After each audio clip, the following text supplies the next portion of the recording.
La cita, se recomiendan tres citas para las pautas de hoy, ¿no? Esta que les leí ahora es Lucas 11, 1. Y, y ahora mientras me peinaba, terminaba como de escuchar algún detalle, ¿no? Y me gustaba mucho notar de cómo venimos de este estado previo de contemplar nuestra llamada y de contemplar el momento de llamada, no en el que hemos estado, sino en el que estamos. Y, y notaba mucho cómo es que Jesús sigue configurando esa llamada en nosotros, ¿no? Porque una de las citas que veíamos en las semanas previas era Mateo 28, del 17 en adelante. Y a mí me gustaba siempre en esa cita ver que Jesús termina diciendo, yo estaré con ustedes hasta el fin de los tiempos. Y a mí me parece muy místico que diga eso, ¿no? O sea, al fin de los tiempos y ahí que pinto yo, ¿no? De aquí al fin de los tiempos. Pero Jesús en el transcurrir de los tiempos, en este diálogo, sigue perfilando esa llamada, ¿no? Moldeando cómo se configura esa llamada para cada uno de nosotros. Y me parece muy propicia entonces esta cita que se nos propone hoy de Lucas 11:1, porque veía ahí también el continuar de esta llamada. Y la cita empieza diciendo, estando él orando, ¿no? Y entonces, estando él orando, los apóstoles llegan y le dicen, Señor, enséñanos a orar, ¿verdad? Uno viene y le dice, ¿no? Entonces ahí podemos poner cada uno nuestro nombre, ¿no? Contemplando a Jesús, vino Alejandra y le dijo, Señor, enséñanos a orar. Contemplando a un misionero en Rusia, viene el IGB y le dicen, Señor, enséñanos a orar. Contemplando a una misionera, vienen Vlad y Silvia y le dicen, Señor, enséñanos a orar, ¿no? Entonces, ahí mismo está nuestra llamada, ¿no? Y me convenía darnos cuenta de cómo nuestra vida, la vida de nosotros, clama por ese aprender a orar, clama por ese aprender a dialogar, ¿no? Y me resultaba inevitable pensar en la Gaudium et Spes, en este número 19 que se nos repite tanto, de cómo nuestra mayor dignidad está en el diálogo con Él, en, en el diálogo con Él, en oración con Él, encontraremos la verdadera dignidad de nuestro ser. Y entonces, eh, ahí está, ¿no? Es como configurado ese momento, no de hace ratos, no de cuando lo escuché la primera vez, no de cuando conocí el Verbum Dei, sino de todos los días, de decir, es que Jesús, yo necesito aprender de nuevo a orar contigo, yo necesito aprender a hablar contigo, ¿no? Es que ya sabemos hablar, ya sabemos dialogar, ya sabemos orar con Él, sí, pero aquello que más me duele en mi corazón o aquello a lo que más le temo en la misión, ¿a poco no necesito aprender a hablarlo contigo, Jesús? Entonces, eso me llevaba al numeral 28, ¿no? Del Directorio de Matrimonio Misioneros Verbum Dei, que por cierto es un rollo recorrer el documento porque lo leía yo y no entendía nada, ¿no? Pero ya luego, cuando me di cuenta que estaba leyendo el de las misioneras, ya, ya me ayudó mucho porque pasándome el de matrimonios, pues ya tenía un poco más sentido todo. Entonces, el numeral 28, por aquí lo tengo abierto. Dice, nuestro testimonio de vida se apoya en la integración de la oración y la vida, ¿no? Dice más cosas, pero me quería centrar en esto de la integración de la oración y la vida, porque me parece un reto permanente, un reto para toda la vida, un reto no solo para todos los días, sino para todas las horas y para todos los minutos y segundos de cada día, porque es muy complejo, ¿no? Y me llamaba mucho la atención pensando en el desde la oración y cómo Vero nos lo recorrió tan hermosamente de el ahínco con que Jaime defendió la palabra desde. Y entonces pienso yo, ¿cuánto cariño no habrá detrás de cada una de estas palabras en el directorio y para nosotros? Y para los que vienen detrás y para los que han ido adelante. ¿Cuánto sentido no hay detrás de cada palabra? Y entonces me detenía por eso a contemplar esto de la integración de nuestra oración y la vida. Y le decía yo a Jesús, mira, pero es que si necesito trabajar en que se integren, es que no están integradas, ¿no? Y lo percibía Jesús como echando una mirada, como diciéndome, José, no me preguntes cosas que ya sabes la respuesta.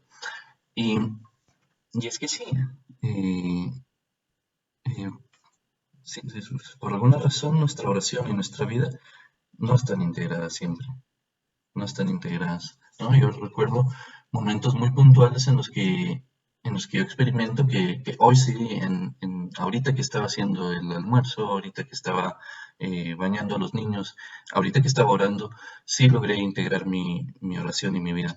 Pero hay muchos momentos en el día en los que no, y hay muchos momentos en mi historia en los que no está integrada, ¿no? Y me parece que esa es la parte de la llamada también que hace Jesús en Lucas 11:1, porque en ese enséñanos a orar está oculto pero visible también el llamado de Jesús a que nosotros enseñemos a orar. ¿Mm? Lo dicen los apóstoles cuando mencionan, enséñanos a orar como Juan le enseñó a sus discípulos. O sea, es que lo que queremos con nuestra vida no es solo aprender a orar y no solo integrar nuestra vida, sino ser también como Juan, que le enseñó a sus discípulos. Ser también como Juan, que contrastó tanto estando él orando, que sus discípulos habrán ido y le han dicho, Juan, enséñanos a orar como vos oras. Y entonces, y ahí está como mostrado el camino de cada uno, ¿no? Porque de buen seguro todos hemos pasado por ese momento en el que escucha que lo predicamos un montón, ¿no? Es que oí a la misionera o al misionero decir, eh, es que Jesús me dijo, ¿no? O otra cosa que he escuchado es que les miro a los del Verbo Day tan sonrientes y tan felices, ¿no? Y yo quiero eso, yo quiero esa felicidad, o yo quiero experimentar eso de Jesús me dijo. ¿Cómo se hace? ¿Cómo se vive, no? Entonces eso es lo que nos muestra esta cita. Los apóstoles viendo a Jesús, ¿cómo le hace para orar? O sea, estando él orando. Y no es que Jesús anduviera brillando o algo así como en la transfiguración, ¿no? Sino con un simple gesto de ir integrando su vida en la oración, en todo lo que hacía. ¿Cómo? Podemos ver también que lo hacía Juan. Entonces, eh, conviene tomar conciencia, entendía yo de Jesús, de que sí, nuestra vida a menudo está desintegrada. Nuestra oración y nuestra vida están desintegradas, ¿no? Uno de los momentos que más atesoro yo de, de los apostolados, de mis apostolados personales en el Verbo Day, fue una vez que tuve la oportunidad de predicarle a uno de mis mejores amigos unas pautas, unas sencillas pautas cuando recién empezaba yo a predicar en serio, siento. Y, y fue en la capilla, en la casa misionera, y estábamos solos él y yo. Y yo le dije, mira, es que para mí lo más grande que te puedo dar es la oración, ¿no? Entonces, pues déjame mostrarte un poquito a ver si te gusta y de ahí platicamos. Y estando en la capilla le prediqué una cita que no era nada propicia para una persona que empieza en su camino ni nada, ¿no? Y era aquella historia de Juan y Herodes. Y un regalo que tuve ahí fue ver cómo mi amigo querido del alma lloraba durante las pautas, ¿no? Lloraba durante las pautas. Y yo le preguntaba, y después, ¿no? Yo le preguntaba, ¿por qué lloras? ¿Por qué lloras? ¿Por qué es eso, no? Porque es eso lo que necesito, es eso lo que busco, es eso lo que me hace falta, ¿ya? Y entonces, lo atesoro mucho porque es como un momento, más allá de la ternura y de la conmoción, en la amistad, es un momento en el que se hace muy evidente cómo ese llanto de él delata esa necesidad, delató esa desintegración entre vida y oración, que es donde está nuestra verdadera dignidad. Y entonces, les lanzo aquí una pregunta, ¿no?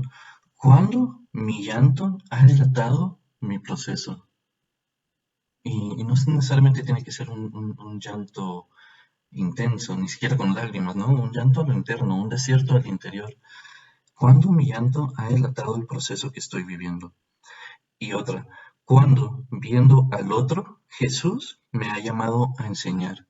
¿Mm? Como cuando vemos el proceso del otro en su mirada, en su rostro, su necesidad de aprender a orar, su voz diciendo, enséñame a orar. Y entonces, cuando Jesús ahí, al ver esto, al verles, me ha dicho, enséñame a orar.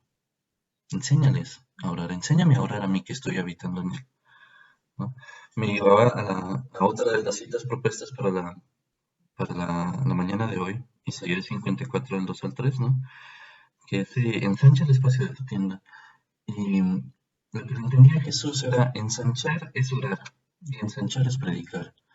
Ensanchar el espacio de nuestra tienda es Hechos 6:4, ¿no? Ensanchar es orar y predicar. Porque estamos invitados a enseñar a orar, estamos llamados a enseñar a orar y es algo que siento que queda muy evidente desde Lucas 11:1. Llamados a enseñar a orar. Dentro de todas las otras cosas a las que estamos llamados, dentro de nuestras llamadas particulares, dentro de nuestras llamadas matrimoniales, pues una de esas también es enseñar a orar a otros, ¿no? Y a mí me queda muy claro también que es como muy, muy parte del carisma, ¿no? Ser apóstoles que hagan otros apóstoles de Jesús. Y aprender a orar para enseñar a orar a otros. El hacer que menciona Jaime.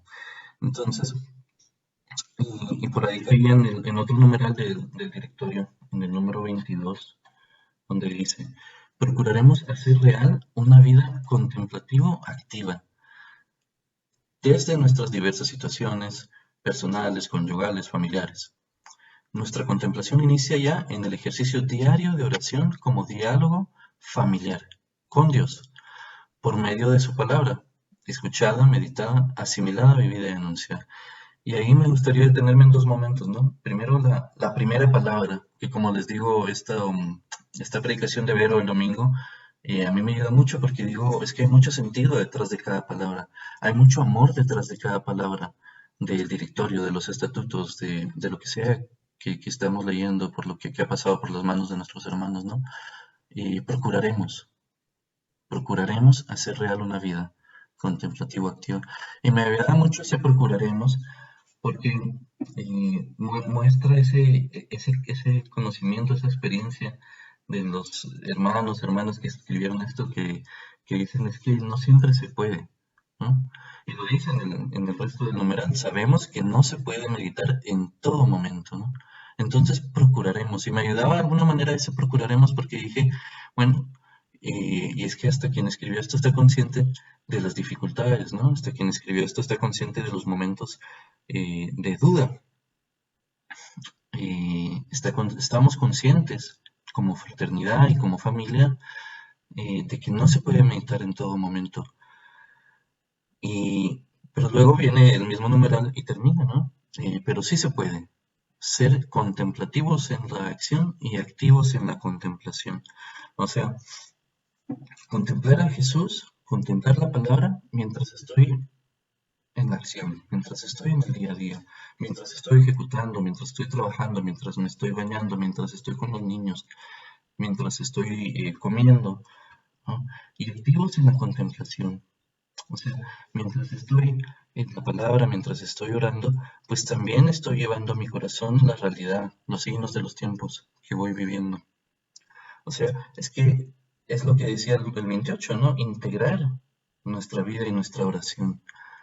Permaneciendo en el Señor siempre, continúa diciendo este numeral 22, independientemente, y esto está entre comillas y hace referencia a un texto directo de Jaime, ¿no? Independientemente de las condiciones de salud, trabajo o afectividad, dando así testimonio de que una vida de contemplación es la expresión más sencilla del misterio de la oración. O sea, que estemos todo el tiempo pensando en Dios, platicando con Jesús, ¿no? A mí me parece como un reto grande, un reto tremendo eso, ¿no? Y, y digo, Señor, hoy que empieza la Champions y yo quiero ver mi partido, y entonces ahí también me puedes contemplar, ¿no? Y está aquella historia de Jaime, de cómo él, pues ya en su vejez, le gustaba ver los partidos de fútbol porque él imaginaba que eran los apóstoles que estaban predicando, ¿no? Y en el medio tiempo, ¿y dónde se fueron los jóvenes? Entonces, sí, sí se puede, en todo momento, ¿no? Y está escrito en el mismo numeral en el que está también escrita la conciencia, el saber de las dificultades en la vida diaria para llevar esto como matrimonios, ¿no? Como persona, procuraremos, pero sabemos que sí se puede, ¿no? Y me ayudaba mucho el ejemplo eh, de un esposo, de un matrimonio, la semana antepasada, que en el momento de organizar una convivencia, que se está haciendo ahora la organización, ¿no? Para hacerla en línea y todo en medio de las realidades que vivimos hoy por hoy. Y él decía, había un debate sobre si hacerlo jornadas, si hacerlo un encuentro, si nada más mandar unas pautas por audio de WhatsApp y ya estuvo, o cómo no. Y él decía, es que no, hacer eso es bajarle, es llevarlo a los mínimos, ¿no? Hacer esto es minimizar la oportunidad de encontrarse que tienen nosotros con Jesús, ¿no?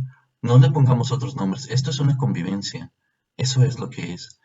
Y entonces me ayudaba mucho porque de alguna manera hacía eco con el resto del grupo y decía, bueno Jesús, ¿y quién soy yo para detener lo que tú quieres pensar? Si yo estoy, lo que tú quieres hacer, si yo estoy tan consciente de las dificultades familiares de otros, no solo de las mías, y aún así tú te quieres lanzar y tú te quieres ofrecer, ¿quién soy yo para detenerte? ¿Acaso no soy yo para llevarte? ¿Acaso no soy yo para ofrecerte mis manos y mis brazos y que seas tú quien llegue? Y entonces, por ahí me venía otra pregunta, ¿no? ¿Qué me hace bajarle al mínimo a la oración?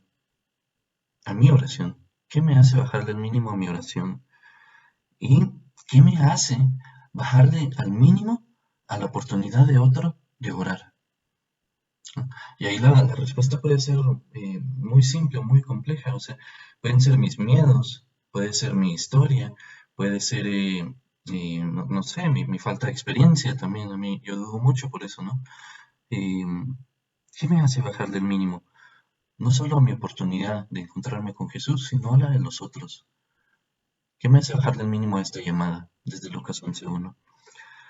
¿No? Y me ayuda mucho a mí para responder el numeral 29 de siempre el directorio de matrimonios, desde una pedagogía adecuada y con la ayuda de la gracia de Dios, ¿no?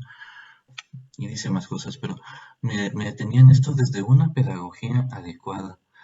Porque pensaba la pedagogía de quién, le preguntaba yo a Jesús. Y dialogando con él, me daba cuenta de cómo en muchos momentos, en el 90% de las veces, la respuesta es desde la mía, ¿no? O sea, que trato de hacerlo desde mi propia pedagogía. Que en vez de seguirme a mí, a vos, en vez de seguirte a vos, Jesús, me sigo a mí. Y en vez de darte a vos, me doy a mí, o doy mi interpretación de vos, o doy mi experiencia o mi conocimiento de vos, ¿no? Y es en realidad desde la pedagogía adecuada, o sea, la pedagogía de Jesús, la que queremos transmitir. Por ahí entre el otro resto de 10% se me colaba que a veces lo hago las cosas desde la pedagogía de mi pareja, ¿no? Desde la pedagogía de mi esposa o de mi esposo. Y desde la pedagogía de quién predico, desde la pedagogía de quién hago mis opciones, desde la pedagogía de quién me acerco a la capilla, me acerco a esta tierra sagrada, a la tierra sagrada de mis hermanos en el apostolado, ¿no? Puede ser también desde la pedagogía de mi acompañante espiritual o de mi responsable local o de la rama, que pues para Guatemala y España y Costa Rica sí que hay una diferencia, en Sevilla no sé, pero entonces, ¿desde la pedagogía de quién respondo? ¿Desde la pedagogía de quién trato de llevar a Jesús? ¿Desde la una humana o desde la de él? Porque dice el numeral, desde una pedagogía adecuada. Y la única pedagogía adecuada es la de Jesús, ¿no? Lo decía Jaime también en este libro de Cicera Trascendencia, que en algún capítulo comentaba él la experiencia de estar dialogando con un misionero que le traía como que alguna idea muy fresca de cómo hacer las cosas y Jaime le escuchaba y al final como que le decía, mira, ni tu criterio ni el mío. El criterio es el Evangelio, el criterio es el de Jesús. Pues eso, esa es la pedagogía adecuada, a través de la cual nos viene la ayuda de la gracia de Dios. Pues es que no es solo la ayuda de Dios, sino es la ayuda de la gracia de Dios. Y ahí se mete nuestra fe y se mete nuestra experiencia de encuentro y de llamamiento y de entrega, ¿no? Entonces, me parecía muy propicio también la última cita propuesta para la oración de hoy, que es el Salmo 1. y yo recuerdo este salmo con mucha ternura porque me recuerda las pautas de una chica de aquí de la comunidad en Guate, perdón, que predicaba una vez con este salmo, ¿no? En unas pautas. Y es el árbol que está sentado, que está plantado junto al arroyo, el árbol que está plantado junto al río, ¿no? Y ese era el fruto para mí de este ejercicio del domingo pasado, ¿no? Yo le decía a Jesús, Jesús, yo quiero ser ese árbol que esté plantado junto al manantial de tu vida y de tu amor.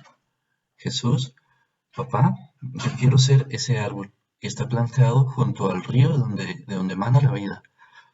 Yo quiero ser ese árbol que bebe de la palabra. Yo quiero ser ese árbol que está plantado fuertemente al lado de estas aguas de las que tú nos quieres y nos alimentas. No cualquier otro árbol. Yo quiero ser ese árbol. Entonces, que tengamos un momento de, de encuentro. Es la llamada en este momento, ¿no? Que tengamos un momento de encuentro con Él, con la palabra. Por ahí les confieso que las partes del directorio que se plantean para revisar durante estas pautas son del 19 al 31 y a mí me parecía que era, no que fuera mucho en sí nada más, sino que era mucho, muy hermoso. Entonces, ese como, no me parece propicio como venir y orarlo de un centón, ¿no? Es como comerme un chocolate de un centón en vez de disfrutármelo en unos días, ¿no? Entonces, les voy a mandar el texto este, pero les invito a que no nos lo trajemos de un solo, sino que de alguna manera lo rumiemos durante estos días, ¿no? Entonces, luego también hay otros partes de las constituciones de la fraternidad que con el permiso de nuestros formadores, pues se los envío mañana, ¿no? En vez de hoy. Y por ahí el jueves, con Doris, haremos una pequeña infografía como relatando el numeral 31, que tiene por ahí cuáles son estos mínimos que en este momento me parecen máximos de, pues, de estar ya en la fraternidad, ¿no? Entonces, que si uno ora ejercicio, el rezo de laudes, del rosario. Entonces, ahí se los mandaremos en un formato más bonito para, para contemplarlo el jueves. Y pues ya, que tengamos una jornada acompañados de nuestra mamá Iglesia y de nuestra mamá María, sabiendo que sí se puede vivir esta oportunidad de aprender a orar y de llevar a otros a aprender a orar todos los días, todo el día. Amén.